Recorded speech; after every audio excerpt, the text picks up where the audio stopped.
Welcome back into the Section YY8 podcast.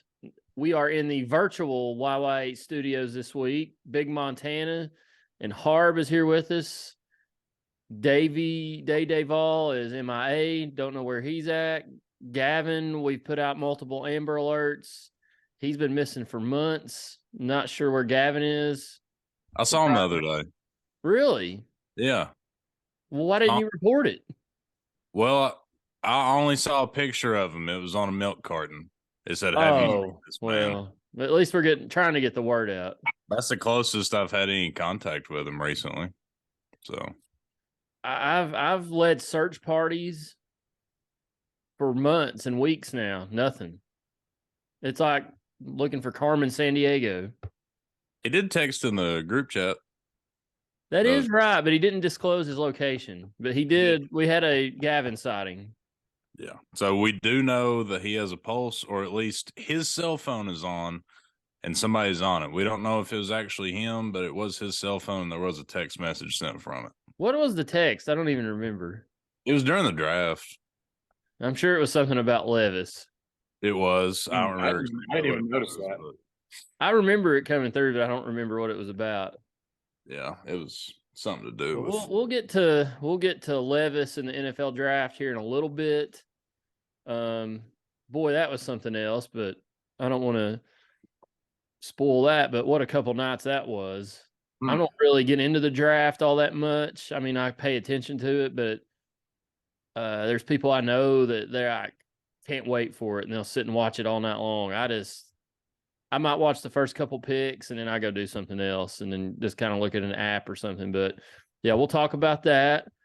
We've got UT baseball, Lady Vols softball.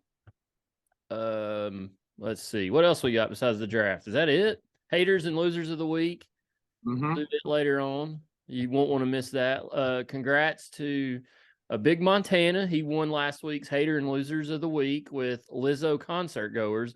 And full disclosure, I voted for Lizzo concert goers. I thought after sitting back and doing some research and really analyzing all the Haters and Losers of the Week nominees, I couldn't even vote for my own. So congratulations. Thanks. And they are very hypocritical, and they are haters and losers. If you went to a Lizzo concert and you're listening to this, sorry, not sorry. And also, by the way, shout out, I don't know if he listens. He has listened before. Patrick Keck, he went to Pittsburgh with me and Thomas. And I was on Twitter last night, and they were showing somebody put up like Hendon Hooker's top plays from last year or something. And one of them was the overtime touchdown pass to Cedric Tillman at Pittsburgh there in overtime that put Tennessee ultimately ahead for the win. And I tweeted like, this was probably my favorite play of the year out of all the plays, just because of the moment that it happened in. And it was a pretty big time play, but I just remember Patrick there was a Pitt fan to our left that just started on us as soon as the game started, because Pitt scored pretty early. They had all the momentum. This guy was just flipping us off, cussing us out. Thomas was pissed. I mean, we were all pissed. And Patrick turns after that touchdown and just does the biggest DX chop to this guy. I can't remember what he exactly said, but it was fantastic. I just wish y'all could have been there to see. I mean, it was a double DX chop. Hard, like it had velocity behind it. Oh, it was that 3-day suspension. Yeah, yeah. I always love that video. That video on Instagram. It was like me and my friends back in 6th grade in '98, and it's Triple H and X-Pac and everybody doing the DX chop, and that was exactly, if you were around in middle school back in those days, Marvin, you weren't. That was what we did in school. We did DX chops. One person may have done a frog splash, Eddie Guerrero, off of the art table in Miss Owens' class. Got in trouble for that one because she walked in as I was in midair. La Viva Raza. The LWO, which is apparently back, by the way. I was watching the WWE draft was the other night. So Yes. Wild. Mm-hmm. Let's start with one other thing before we start. We're recording on April 30th, 2023. 23 years ago tonight was, in my opinion, the second greatest WWE pay-per-view of all time, WWF Backlash. The Rock versus Triple H for the title. The Rock had been screwed over at WrestleMania. Guess that was, what was that? 16? I can't remember. I think it was 16. Well, anyway, it was WrestleMania 2000. It was the one that they 2000. built. Yeah. So it was 16 or 2000, and The Rock got screwed. He was in the corporation. Now he's not. And then they have the rematch at Backlash, and Shane McMahon's the official. Pat Patterson, Gerald Briscoe come out in officiating gear. The whole ring is surrounded by the McMahon Helmsley faction, and it was the return of the Rattlesnake, because a few months earlier he'd been run over by a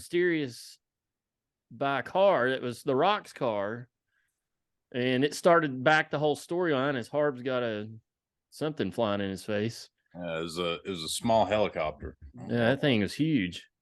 Horsefly. But Stone Cold returns. In real life, he had surgery, so they ran him over in the parking lot as a storyline to get him out for a few months. And then this storyline of who run over him goes on for months after that. But one of the most electric pops, probably second to when Stone Cold came out, when Mankind and The Rock were battling for the title, when it was recorded and WCW tried to, hijack, because it was a pre-taped show, and tried to hijack that night on Nitro, the same night that Tennessee won the national title in football. That was probably the loudest pop, but this was second loudest. And then Linda McMahon comes down with the fired referee Earl Hebner, and he counts The Rock after Stone Cold decimates Triple H and Vince McMahon. He counts to 3, and The Rock regains the title. And then Austin sets out on the warpath to find out who ran over him. Great storyline. I know Bowling has tweeted that one before or something. Right. I mean, that match, that was also, I think, the Dudleys gave Trish Stratus wood that night. Yes, I had wood also. Yeah. Sure we all did. Sure, we all did. Men in tights. Nothing gets me going like Harbin may not have back then. It's hard to that'd have been tough. I was 2, so I mean it's possible, but yeah, hard to tell. Probably not though, unless there was something in the formula. Heard that. Yeah, well, I don't know if I'd be having formula when I was 2. I don't know. Maybe a juice box got me going. Little lean in the juice box. Yeah. Yes, sir. Heard that. Well, gin and juice. Why you So, call it yeah, if you've got Peacock, look up WWE and go back and watch Backlash 2000. You won't be disappointed. All right, guys, Tennessee baseball. They swept another sweep, 7 in a row now, if you count the Bellarmine, or however you say it, win on Tuesday this past week. But what's happened to the Vols all of a sudden? We have gone from, I said it last week, I was worried about Tennessee making the NCAA tournament. Really, I was worried about it making the SEC tournament at 5-10, and now they're 11-10. They travel to Georgia this coming weekend. So what's happened? Found the bats, boys. A lot of mistakes have been fixed. The pitching's woke up. A couple errors here and there still need to clean up. But they've figured out how to hit. And, it's really helped them. Imagine that. Scoring more runs might win you some more games. I have to give a shout out. I went to the baseball game on Saturday. I got tickets, and we sat in left field in the improvised bleachers. And I looked over, and Matt Rose was sitting beside me, next section over. And he and his athletic ability caught a foul ball. And he kept it for a while, and nobody's giving him a hard time about it. And I kind of thought somebody would, but he walks over and gives the ball to Griffin. So Griffin got a souvenir ball from the game. Nice. Shout out to Matt Rose and McCaleb. If you have any septic tank issues, call Rose Septic. They'll hook you up. They I think they were over at on Strong Road not long ago. So yeah. Best in the business. They don't take no shit. That's right. And they're from Straw Plains, even better. And they haul milk on Sundays. So I'm looking at this here. Up next for the Vols, Tennessee's 30-14, 11-10 overall. They've got Wofford from Spartanburg coming to town on Tuesday night, 6:30. And then they go on the road to Georgia next weekend in Athens. Georgia's not as bad as they used to be, but still a series Tennessee should probably win. I would think, especially the way they're playing right now. But it says this stat I'm reading here on UT's website: the Volunteers plated runs in each of the first 4 innings en route to scoring double-digit runs for the 5th time in the last 6 games. During its current 7-game win streak, Tennessee is outscoring its opponents 83-27, averaging 11.9 runs per game.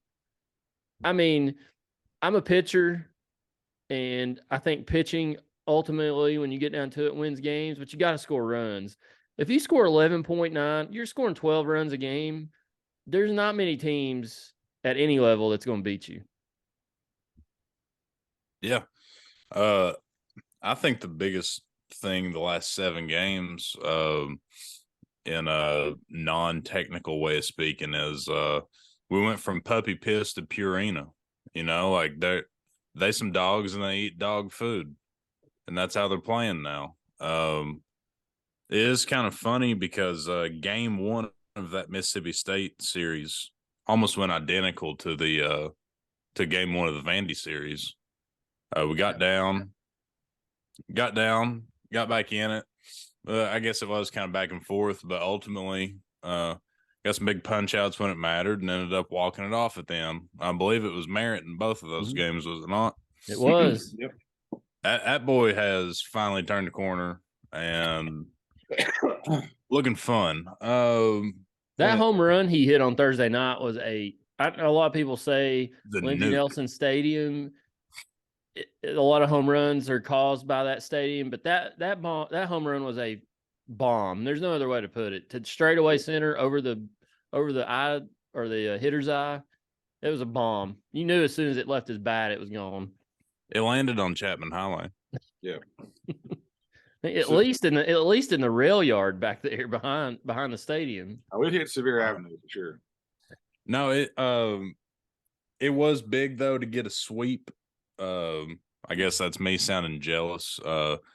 Winning the series would have been fine, but getting all 3 of them, I think, was really big for standings and for momentum wise. Yeah. Yeah. What are we now in SEC play? Are we 11-10, 12-10? 11-10. What are we ranked, like 6th or 7th right now? So in the country or the conference? The conference standings. So I looked this afternoon, or I guess it was last night, before games today were completed. So I haven't looked here in the last couple hours.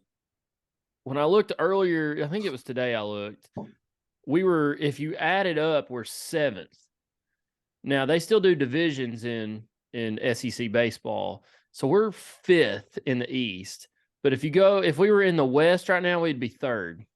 Right. But it really doesn't matter where you're at. And I don't know why they still do divisions, to be honest. But I think right now we would be the 7th seed in the SEC. Again, it could have changed this afternoon. I don't know. But when I looked this afternoon, we would be the 7th seed. Yeah. It's a lot better than where we were 2.5 weeks ago. I mean, you're looking at that point, a 12 team. See, the first round, that would keep you out of the elimination part.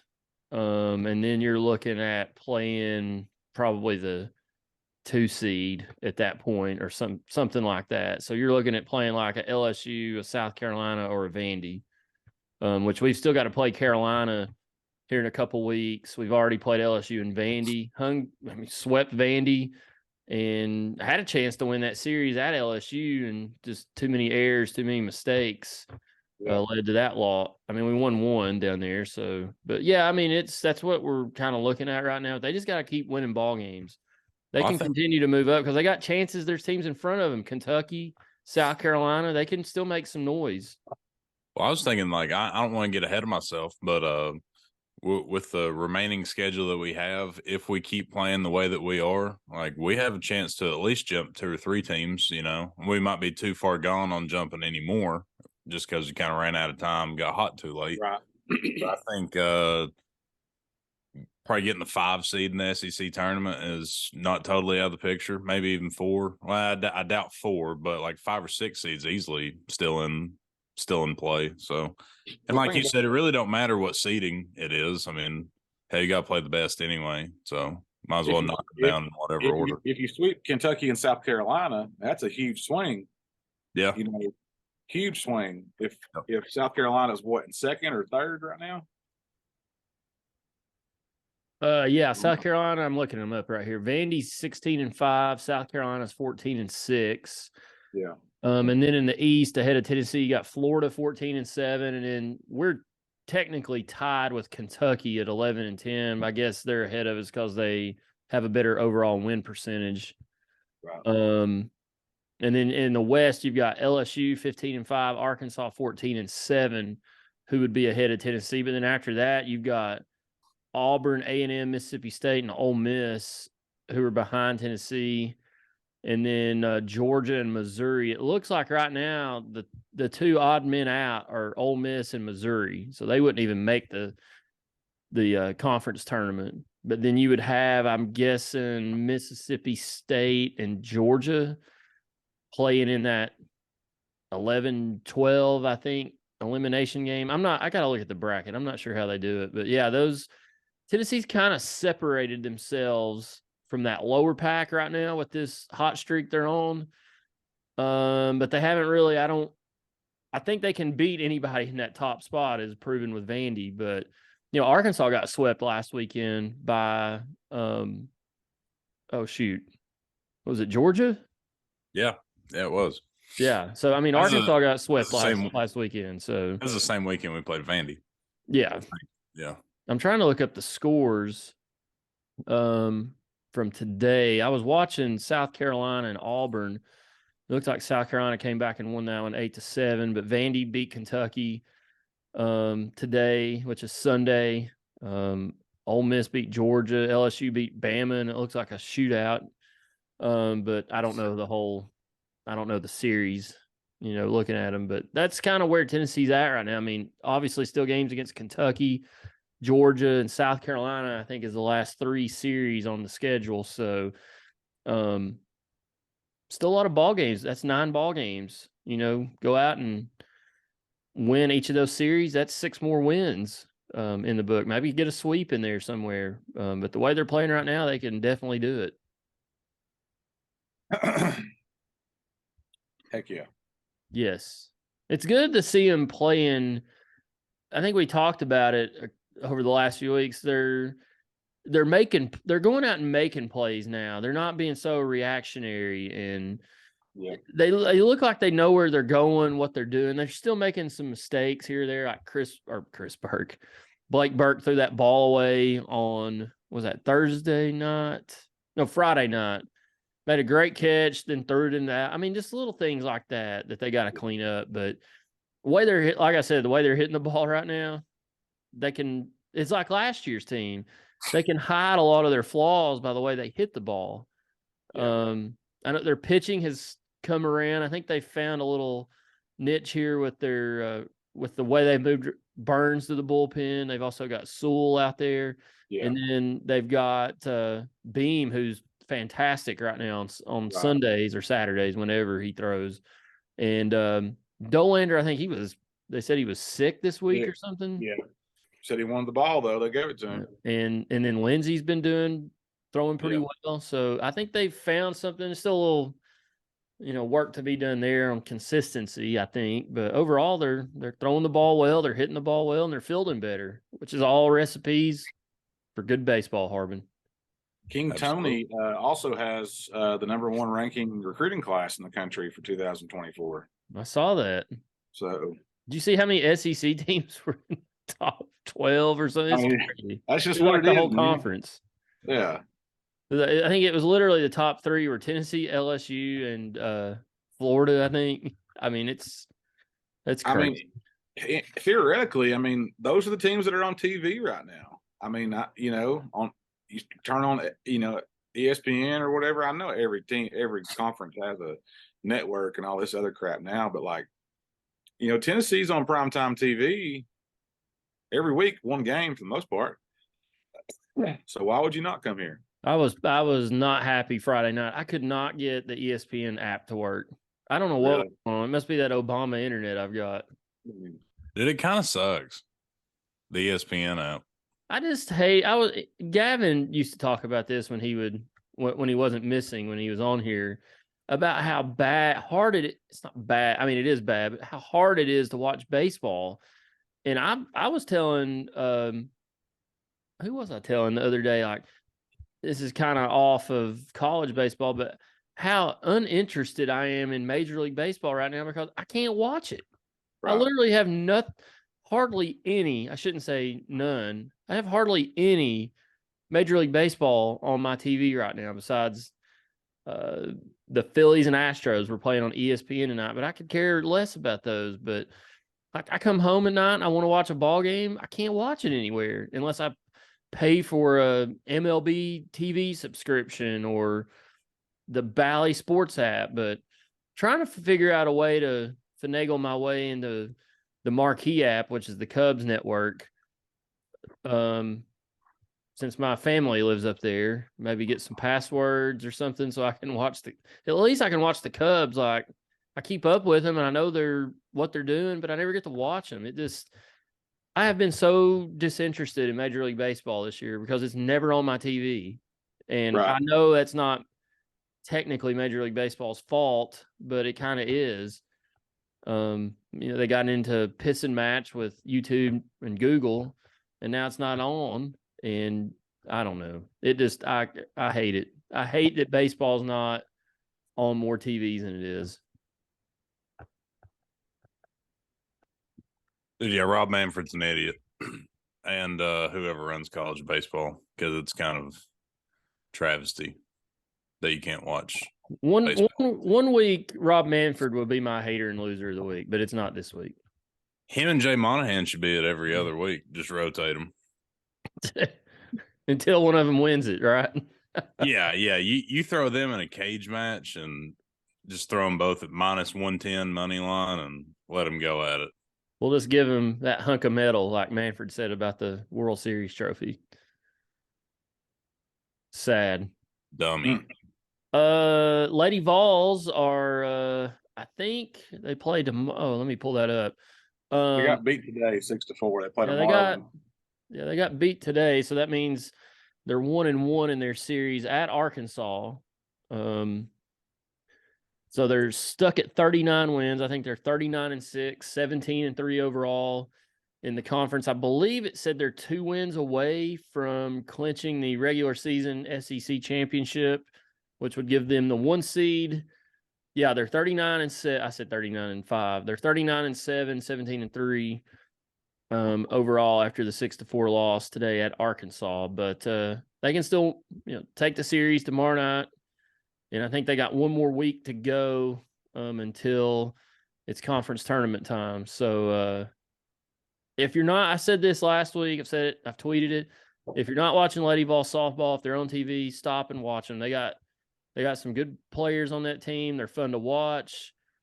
They look like they're winners when they're out there on the field. They go out and make plays.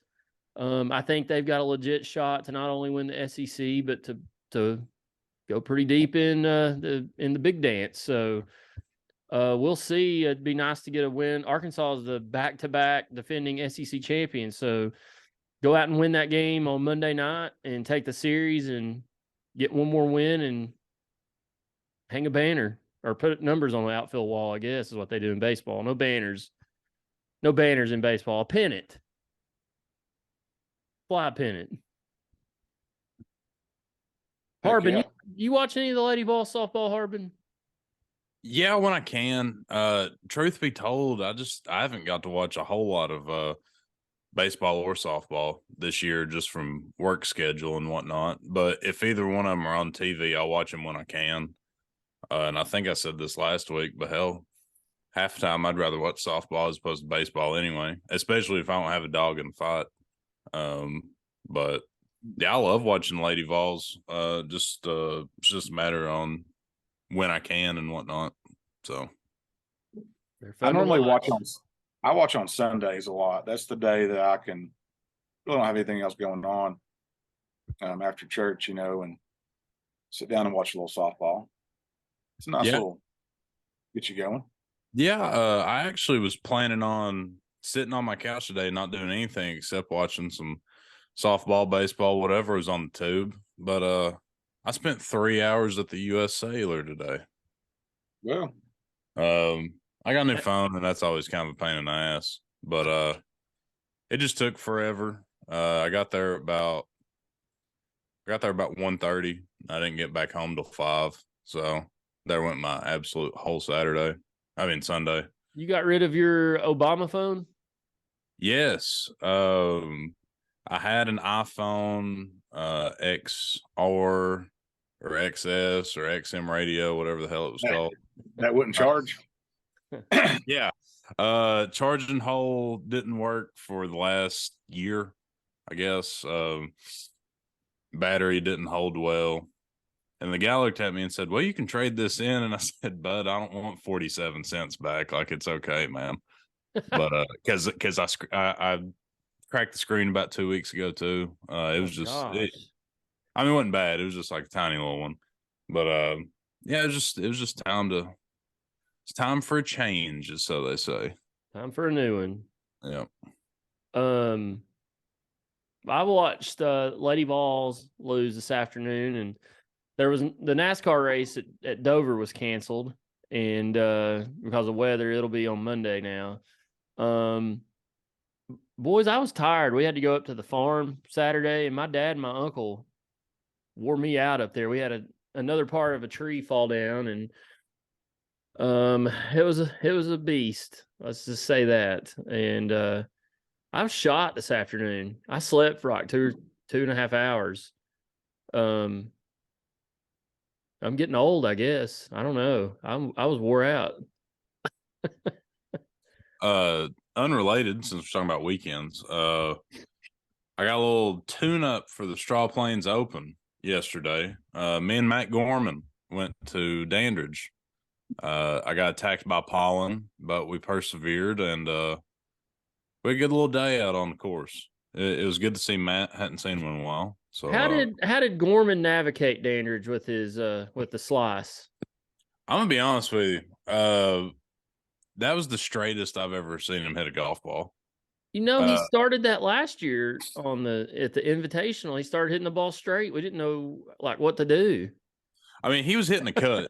He was hitting a cut. Don't get me wrong, but it was not aim west and it'll go northeast type deal. No, he hit the ball well. But he's purchased a driving iron. Apparently, he had it last year on the trip, but we didn't get to play. We didn't get to play it together at all. But he pulls that out sometimes instead of a 5-iron like he used to have to if there was trees down the left-hand side. So and he hit that thing well. So him and Travis Bell are still going to be hard out this year. Yep. Just as always, and they might be even tougher. Yeah, they keep getting better, don't they? Yep. It's like fine wine.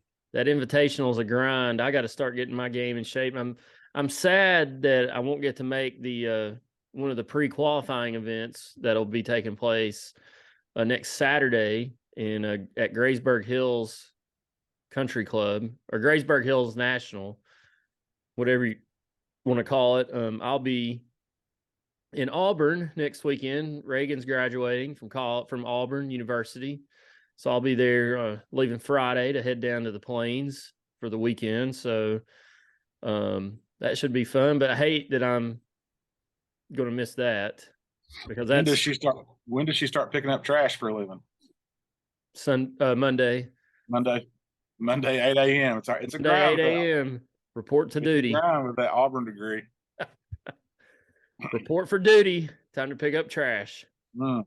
It's like my dad always said when his cousin graduated, his uncle went up and shook his hand, said, "Congratulations. Now go get a job." Mm. Can't wait to hear what Eric Neese says to her when she graduates on Saturday. Sure, he's been thinking about it a lot. But yeah, that'll be fun. Pray for me as I drive through Atlanta on Friday. I'm gonna try to get out of here early enough where I don't have to drive through traffic too much there in hot Atlanta. I hate that town. It's disgusting. Sad. And hot, and isn't a hot take. It's a good sports town, but it's bad because nobody goes to games down there. Their stadiums are empty, but they host these huge events: the Olympics, Final Fours, WrestleMania, Super Bowls. I mean, you name it, college football playoffs or championships. But when their teams are playing, the stadiums, it's rare that they sell out. It's kind of crazy, to be honest. But anyway. 5 years ago, me and Dad went down to Atlanta. I believe this was the second year that the new park was open. Red Sox were playing. That's why we went down. And it was hard to tell because it's same color schemes for each team. But just hearing how the game went, I mean, it was full. Like, it was sold out, which somebody should have took a picture because that don't happen in Atlanta. But I would say that it was at least 40% Boston fans, which was kind of interesting. Hadn't really ever been a part of anything like that, so that was cool. But yeah. Well, as a Atlanta sports fan, as an Atlanta Braves fan, here's the reason why. A lot of people live in Atlanta are not Atlanta Braves fans or Hawks fans or Falcons fans because they're transplants. Second thing is Atlanta Airport. You can fly direct to it from anywhere in the country. So it's a very popular destination to go watch your team play. And then people in Atlanta are stupid. The other thing is the Braves, they basically pull from 5 states, their fans. Tennessee, South Carolina, North Carolina, Georgia, Alabama, Florida, probably parts of Mississippi in that area too. So it's kind of hard to go watch a game. I mean, a lot of people only see the Braves once a year, once every other year. And also, man, it's hard out here. We're saving our money for the postseason. So some teams don't get that opportunity. I know when I go down there when the Cubs play, I haven't been in a few years when they've played, but there's always a ton of Cubs fans down there at that stadium. Yeah. So I mean, if you live in the South, it's like for you. If you live in Tennessee, if you're a Cubs fan, let's say Megan didn't live in Chicago, where's the best place for you to go watch them play? Cincinnati or Atlanta? Yeah, that's the two. Yep. Maybe Nashville one day, but for now, Cincinnati and Atlanta. Maybe. I was actually having that conversation with a couple friends of mine. Forgot who it was, but you must not be good friends then. Yeah, well, I don't have many. But we were talking about if a MLB team in Nashville would flourish or fall on their face. And my argument was if they put an AL team there, I think it would do just fine. But if you throw an NL team in there, there would be nobody there because everybody's already Braves fans, Reds fans, Cubs fans, Cardinals fans, like in this general area. It's kind of like when the Titans first moved here. Everybody was already Dallas, Pittsburgh. Like everybody had their own team because one, you know. But I think like theoretically, that's not going to happen now. But like if the Oakland A's were to move and rebrand, kind of like the Sonics did with the Thunder, and be an AL team, I think it would work personally. Yeah, because the Nashville Sounds AAA team, forgot who they're affiliated with, their stadium's always packed out. Yeah. Which, granted, it's probably a bunch of people that don't really give a shit about baseball and just want to go get drunk while something's going on. Probably. But Blake Dutton. Yeah, they would sell tickets though. They would. Yep. I think personally, it would have to be an expansion team to make it work. And probably. I think because, like, I don't know, moving the Oakland A's to Nashville just sounds really stupid to me. But I mean, it's happened before. Like, you know, But I think Well, it you would don't have to worry about that because they're moving to Vegas. right. I'm just saying, like, it would have to be an expansion type thing. And the thing about it is too, is like you said, like anybody that's 20 years old has already that's your target market, 20 to 60-year-old fans, right? That's who goes to games now. Those guys already got their team, right? Like you'd have to literally just hope that tourism would fund it for 10 years to where you would have 10-year-old kids that wanted to go and would drag their parents there because they were fans of the Nashville Guitars or whoever it would be. So that's the other thing. And then two, you're also competing with the Titans. You're not at the same time, but like if you want to talk about money spent in a year on, sports, their MLS thing's huge there now. The Titans are going to be even bigger. It's going to be harder to get a ticket because they're going to be more expensive. You're competing with the bars, you're competing with concerts every freaking night. So, there are a lot of conferences and stuff that go through there. You're also competing with the Predators, which is one of the hardest tickets to get in Nashville. Probably in the country, because that got really popular. Probably right behind Vanderbilt. Exactly. You're competing with the Commodores. So, well, hey, go ahead. Also with the AL team, a lot of people thought that the Predators would fall on their face in Nashville. Yeah. Like nobody gives a shit about hockey in Tennessee. This, that, and they've ended up having one of the most passionate fan bases in the NHL. Well, to go along with my Atlanta riot, a lot of people live in Nashville now are from New York, Boston, Rhode Island. You got a big group of people that live down here that, their high school sport was hockey. And so they just want to go watch a good hockey game. So that's, metropolitan area. It's a melting pot. So you're getting all that.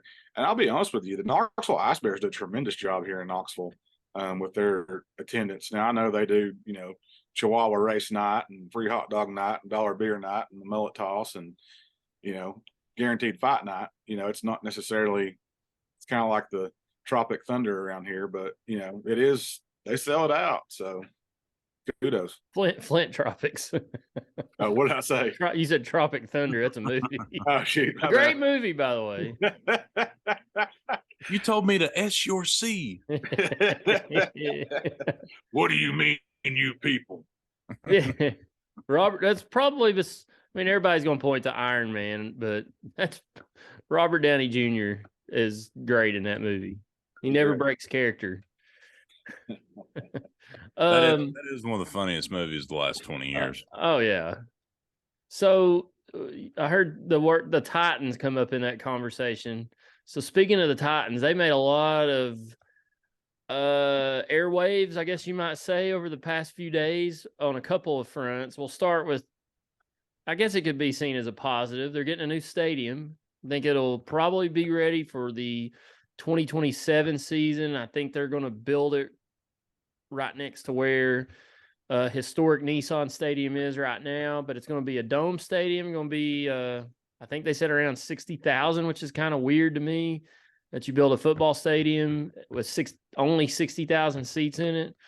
And I think the goal is to, obviously the Titans wanted a new stadium because it was going to cost gobs of money to renovate that place and upgrade it to current day NFL standards. The Braves did something similar a few years ago when they moved out of Turner Field to Cobb County in Truist Park. I keep wanting to call it SunTrust, but the Titans are doing something similar. I think they said where is the stadium going to be?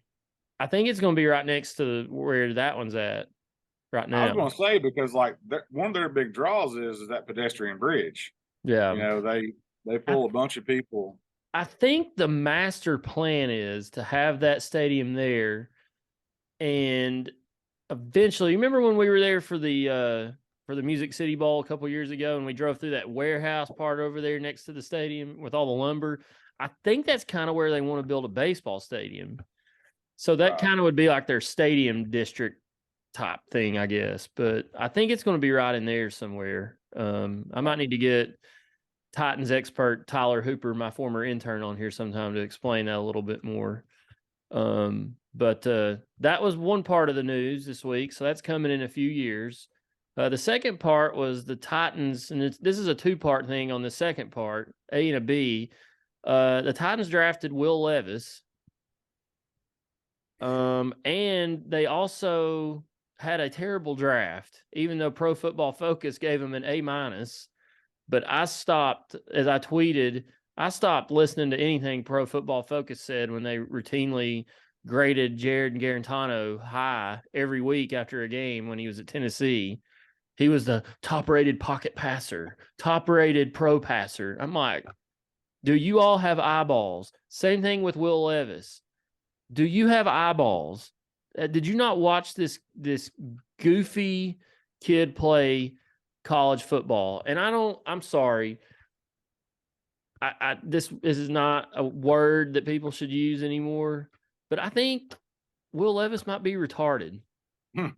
Because he puts mayo in, what is it, coffee? Yeah. And did you see what he said? Did you see what he with the skin on them? Yeah, and did you see he eats bananas with the skin, the peeling on them? Did you see what he asked Peyton Manning at the Manning passing camp? He didn't ask him anything about football except how do I market myself? This kid's a goofball. He's weird. And he's not very good. I'm sorry, he's not very good. And I don't know why. The best thing about this past week, and I'm going to save that for the haters and losers part. But go ahead. Thoughts on the Titans and Will Levis? So, I think. Sorry. Go ahead. I just think there's a lot of funny layers to this, and I don't want to laugh too hard because I got a lot of Titans brethren that I'm close with. But it's just funny because of how dumb that franchise is. It's a poverty franchise. And I'm not laughing at you guys. I'm laughing at them. I feel for you. I'll be a shoulder to cry on. But first of all, you trade up. You trade up in the second round to get Will Levis. Okay. Acting like you didn't just draft a quarterback the year before, saying that he was going to be your future. So that tells me that if you don't come in and look like Air McNair right off the board, they're done with you. So what's going to happen is they're going to trade Malik Willis, and he's going to go somewhere, and he's probably going to flourish just because that's Tennessee Titans fans' luck. But forget Will Levis. The funniest thing they did this weekend was draft a running back in the third round when they needed 1 million wide receivers. You draft an offensive lineman. Yeah, you literally need anything besides running back, which Derrick Henry's getting traded midseason, but that's a different topic. You miss out on every single wide receiver in the draft. You don't get an O-lineman. You decide to draft a running back that's physical came back to say that he had no ACL and no cartilage in one knee. What the hell are we doing, Nashville? Don't know. I really don't know what to say. The biggest argument. Are you done? Sorry. Yeah. No, I'm good. I'm good. Not being a smart aleck. No. The biggest argument is you let a guy walk who played Will Levis last year and won 44-6, who is an in-state talent, who would have put asses in the seats and probably a better pick just from an athleticism standpoint. I mean, with you announcing your stadium and then you go pick a Tennessee boy to come in and be your next franchise quarterback or give him the keys in the next year and a half, probably. I mean, talk about that move. Yeah. And then they also let, the receivers go that could have definitely been the same thing. They could have got high. I did like the offensive lineman pick. I don't have a problem with that. No, I was fine with that. That was the need. But the fact that they traded up to get Will Levis, did they not watch the first round draft when nobody was even talking about him as far as why isn't he going anywhere? And here's the thing. They had a chance to take him at number 11 and they chose not to. So Right. why trade up for him in the second round is my question. No idea. But like Um, the Titans are my closet team, right? Like I'm a Cowboys fan. I have been since the early '90s. But the Titans are on my TV every Sunday. They're on at 1 o'clock, 4 o'clock, whatever. I like them. But I just don't understand. Like, but Will Levis and Hendon Hooker, as far as like the chance you're taking, there's not much difference. Like, I personally think that Hendon Hooker is a way better quarterback than Will Levis. Now, does Will Levis have the body? And if he did get a coach, and man, he could be. I think the guy's like a 4th-round pick. If they got him in the 4th round, we wouldn't be having this conversation because, it's a 4th-round pick. Who gives a crap? Like, they could just spun it and been like, he's got a great body as far as a quarterback goes in the NFL. He won some games in Kentucky, right? Like, they could spin it. We're going to work with him and see what we can do. Then that would have been fine. But like, Lord help, buddy. I mean, they got 0 weapons for this year. they still have no offensive line. Tannehill's going to get crushed. Henry's going to have nowhere to run. He's just going to have to run over people for the time that he is there. I was just looking at their draft picks here. They really needed offensive linemen and wide receivers. They drafted an offensive tackle, Peter Skoronski, out of Northwestern, who was that was a very good pick. That was a good pick. I was very happy with that. And I'm like, okay, Rand Carthon knows what he's doing. And then we get to the second round, he drafts Will Levis. I'm shaking my head. Round 3, they draft running back from Tulane, Tajay Spears. He had 1,581 yards, 19 touchdowns for the Green Wave last year. They don't have a pick in round 4. In the 5th round, they draft a tight end out of Cincinnati. In the 6th round, they draft another offensive tackle, Jalen Duncan out of Maryland. And in round 7, they draft a wide receiver, finally, Colton Dowell out of UT Martin. Like, why did they wait till round 7 to draft a wide receiver? There was, and I was talking to, I guess it was you all I text the other night when Jalen Hyatt was finally drafted. There was 9 wide receivers taken before him, and Tennessee had plenty of opportunities to take a wide receiver where they took Will Levis. They already have 2 quarterbacks on roster. They've got one that they'll probably try to get rid of at some point this year or just let him walk after next year. And then their running back's going to be gone, but they've got 2 quarterbacks already on roster. Why draft him that high is my question. I don't get it. Like Scott Bernard said at lunch today, I think a lot of these teams fall in love with these guys. I mean, not to sound weird, but they fall in love with their bodies when they go to these workouts. And Will Levis is a big kid. He's very muscular. He's athletic. He's got a cannon of an arm. But when you watch him play on Saturdays, and I know Kentucky's not very good, he's not very smart quarterback. He's just not very smart. He makes a lot of dumb decisions. Yes, he's got a cannon arm, but Jamarcus Russell had a cannon of an arm, but he couldn't throw it to anybody accurately. And I hope that Will Levis works out for the Titans, but I'm very disappointed in them. I just think they had an opportunity to make some noise in this draft and turn the tide of the franchise who they pissed away all these opportunities the last few years when Tannehill choking in big games. They've missed their window to go to the Super Bowl and do anything there. And I thought they had a chance to kind of turn it around because they're not going to be the Texans. They're not going to be very good next year. I'm sorry, they're just not. And they didn't help themselves very much this week. I've got to say one thing. Might catch some heat for it. That's fine. Unpopular opinion. I'm glad that Hooker, Hyatt, or Tillman did not go to the Titans because I would like for them to flourish in their professional careers. And from a quarterback and wide receiver standpoint, I just don't think they would, especially quarterback. You see how they've given up so quickly on Willis.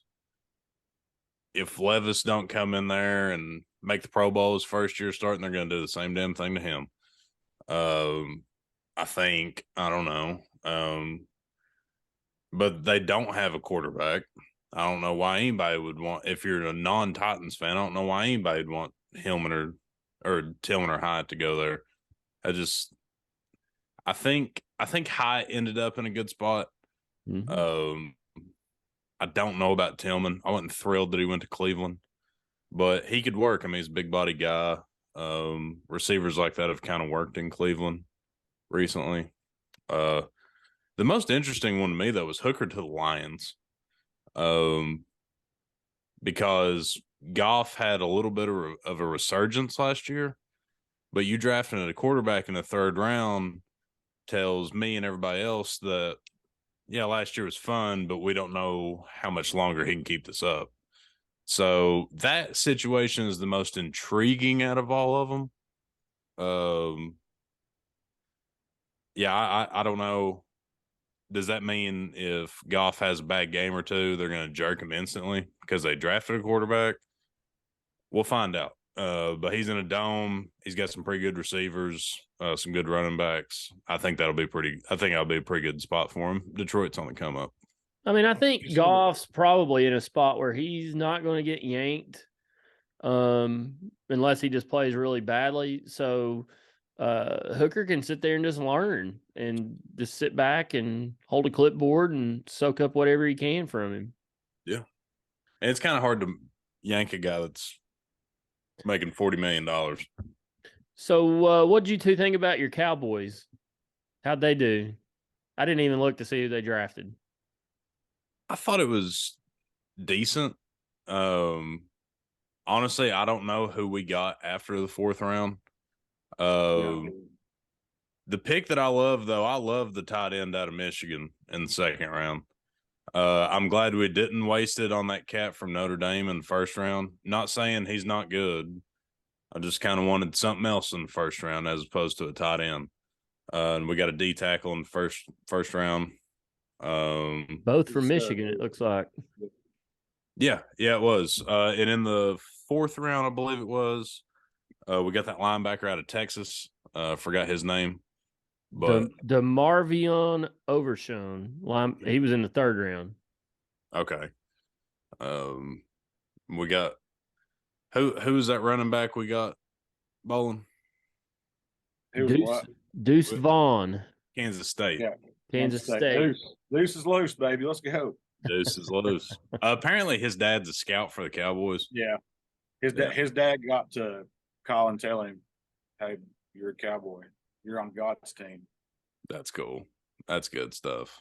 I like the picture somebody posted. It was the Cowboys sitting in their war room, and it looks very similar to the Death Star board. I call it boardroom. The from the very first Star Wars, where they're talking about how to handle the new Death Star, and Darth Vader standing there overseeing them while the governors are all talking to each other. But kind of looked like the Death Star there a little bit.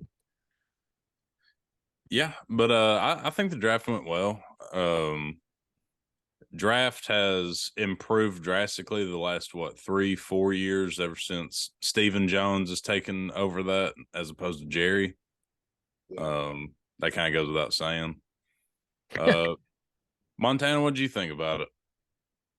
I like it. I think it filled some needs. I think the dude they got first, the D tackle from Michigan, I think he's going to be a huge third down guy for us. High motor, a lot of gas in the gas tank, as the scouts would say. Football guy, lunch pail guy. He's going to come in and make a difference right away. He's going to put the team on his back, and they're going to win some ball games. Heard that. Athlete, freakish build. Heard that. Also, gotta give a shout out Darnell Wright. Bears traded up to get him at 10. I think we all knew he was going first round. I don't know if many of us had him in our top 10 mock draft. That was cool though. And I think Chicago's gonna love him. Big thing for them last year was Justin Fields was getting beat to death. He will definitely help on one side of that line. We'll see what the rest of the line does, but I'm happy for Big Darnell. Crazy stat that I heard. It makes a lot of sense. I know it's true, but Hooker was the highest drafted quarterback for UT since Manning. Yeah. That seems wild with, some of the talent that's been there, but I guess it makes sense. I guess since Manning, you've had T. Martin drafted. I assume, was Casey Clausen drafted? Casey Clausen was drafted to the Raiders, I think. And then you had obviously Eric Ainge went to the Jets. Tyler Bray went to the Chiefs. And then Dobbs was drafted. So, yeah. I mean, it's a big deal. I mean, these guys they're going to make, a few $1 million probably. Some of them. I mean, they're going to, it's going to change some of their lives. Hopefully they can be smart with their money, and the ones that don't make it can take advantage of it and have a house paid for going to working out for a couple of years. It's going to be great. Yep. So I want to get into it so we have plenty of time to explain this week so we don't have to rush through it. But haters and losers of the week. So we'll have 3 nominees again. Big Montana's pick last week. So we'll let him go first since he. I want to go last because one of y'all are going to take mine. I want to go on the fly. Okay. Well, he'll defer his option to last. So we'll start with Harbin. Who is your hater and loser of the week? I'm kind of torn. So I'm gonna go with the more evil of both evils. I'm gonna say my biggest hater and loser of the week is a group of people that have ran their mouths for the better part of a year about how they have the prodigy, they have their savior, how they were predicting the future. And that is University of Kentucky fans. First of all, I got a question for you boys. I just want to get your opinion on it. Okay. Could you imagine being from Kentucky? Oh, God. I can't. Here's the best one. Is it Matt Jones from KSR? Yes. Total clown. They put together a watch party somewhere in Houston. I think it was at the football field or in Rupp Arena or something. And they said it was along the lines of, are you going to show up and watch Kentucky's 4th top 5 draft pick of my lifetime? They were convinced that their boy was going fit. And he didn't go in top 5. Did he go top 10? No. Did he go top 15? Surely he did. He didn't. Shockingly. Really? Sure. Well, I mean, he was definitely top 20. He must have slid and somebody took him. Wrong. No. Well, I didn't even ask. Plummeted. He went first round, right? No. Oh my goodness. So they had that watch party and they kept it on till midnight. They was popping extra Oxycontins and methamphetamine. And they just had to go on a bender and wait till the damn coverage started the next day. So I'm going to jump in here, Harbin, because you've named Kentucky fans as your haters and losers of the week, correct? Correct. So my haters and losers of the week are the guys at KSR, Kentucky Sports Radio. Because, and I just want to I'm not interrupting you here, but I want to piggyback off of what you're saying. Coach Rimmer, Scott Rimmer, sent me a clip, and I kind of knew you see people tweeting at those guys, especially Matt Jones, but he deserves it. Known hater and loser. And he sent me a clip of the first hour of the Thursday show of Kentucky Sports Radio. And they, like you said, they were all hyped up talking about, they had convinced themselves on the show, they talked themselves in that not only was he going to be top 5, he was going to be the number 1 overall pick. That's how delusional these people are up there. Our friends to the north, they're delusional. And they literally convinced themselves on the air that they were going to have the number one pick. They went as so far to say that this could be the greatest night in Kentucky football history. All the pub they were going to get. This is going to be great. They were talking about Stoops needs to take advantage of this for recruiting. Liam Cohen, the or whatever his name is, the offensive coordinator that was there and then went to LA Rams and then he came back. They needed to take advantage of this and all this great publicity they're going to get.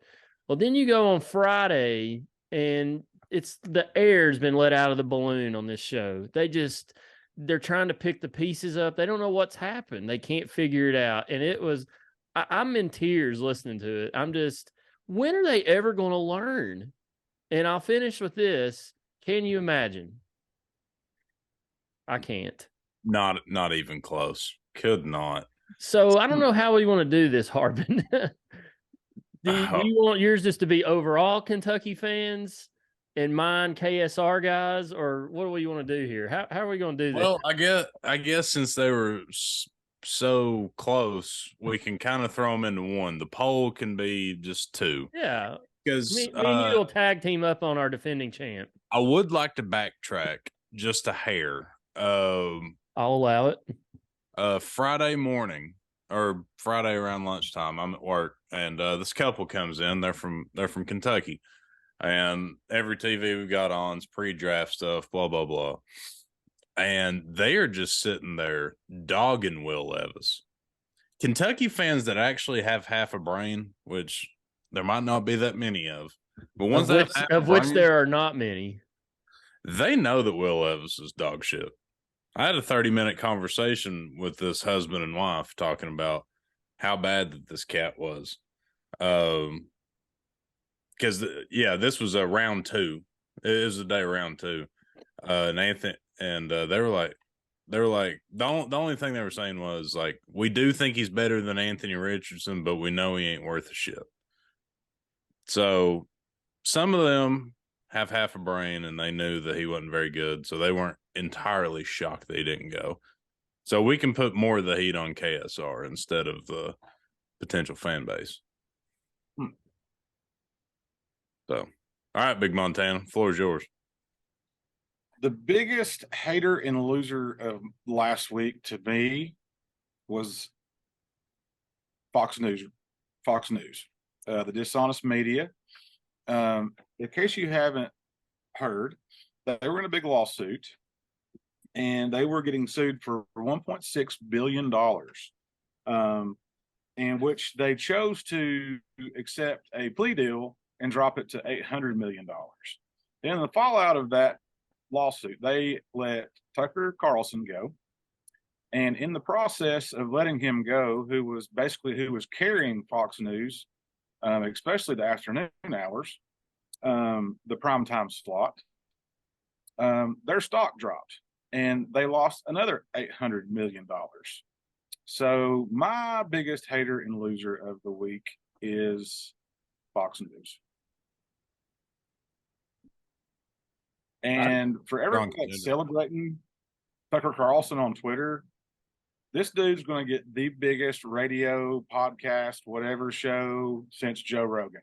He is going to explode, and he's probably going to run for president one day. It's the same people that were so excited that Trump got indicted.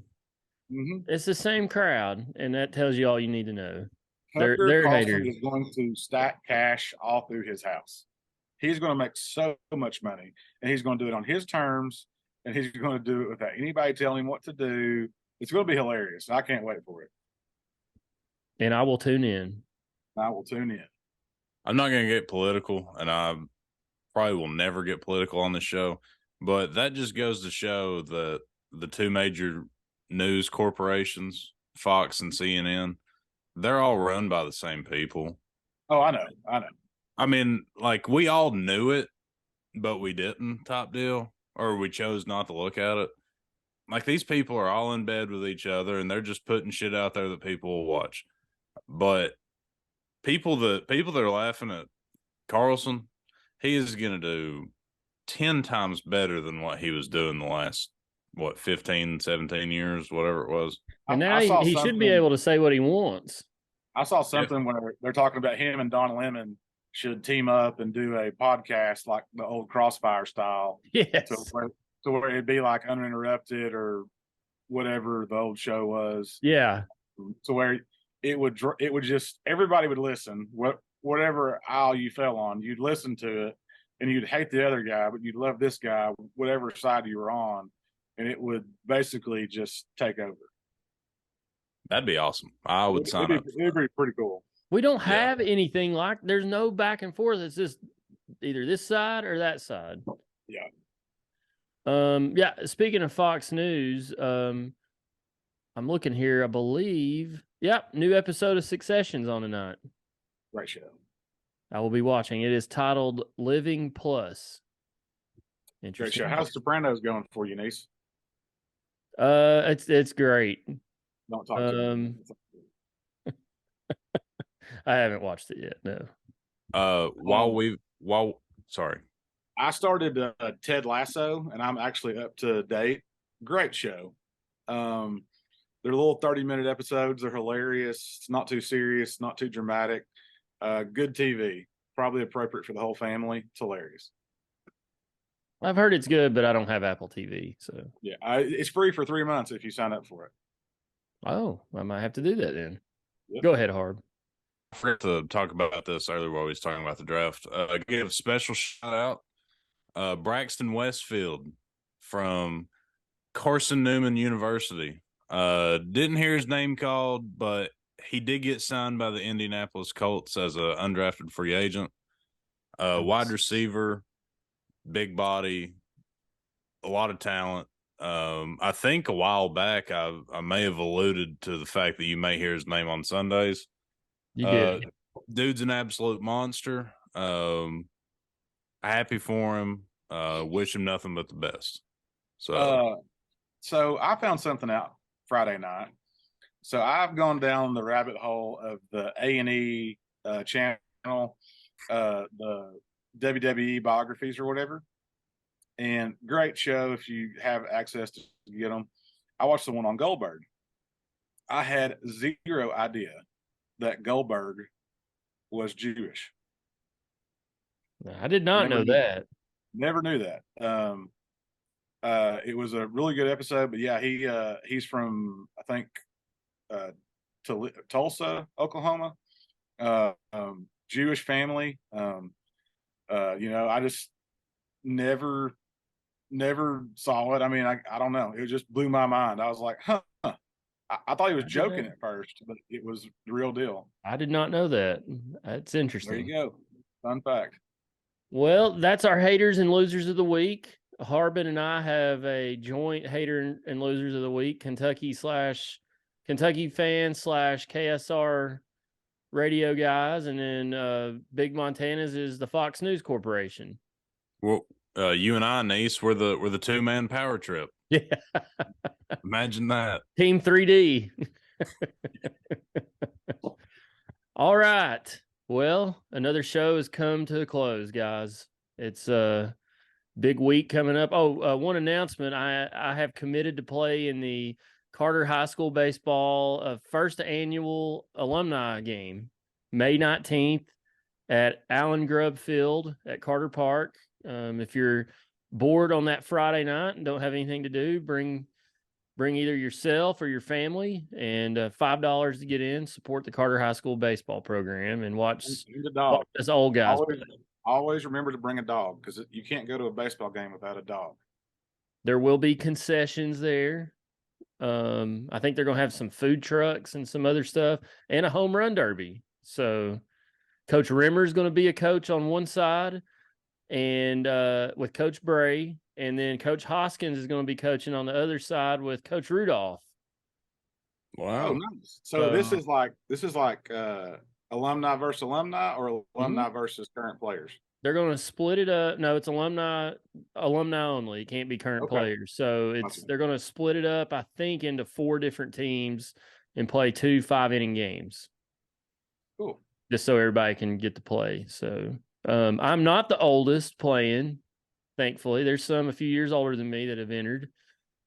Some from the state tournament team from '99. So there'll be some of those guys there, but it'll be good to catch up with some of my former teammates. We'll have several players representing the last region championship team from Carter High School baseball. 2001, that's kind of embarrassing to say that, but we were the last team to win a region title in Carter baseball. So, and we still don't even have a banner up for it. Yeah, I guess you got to win a district to get that.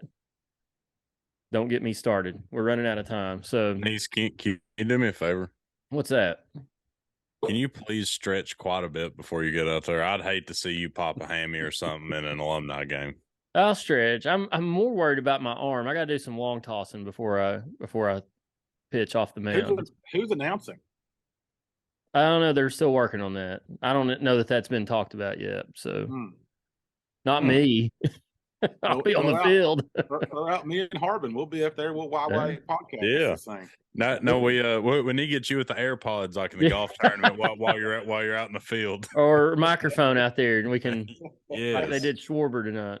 Yes. Well, appreciate everybody listening. Remember, you can find us wherever you get your podcast. We're on YouTube, so be sure to watch us there. But remember, check Twitter out. We'll post the haters and losers of the week. Remember to vote for Harb and Big Montana. This is Negative Niece. You've been listening to the Section YY8 podcast.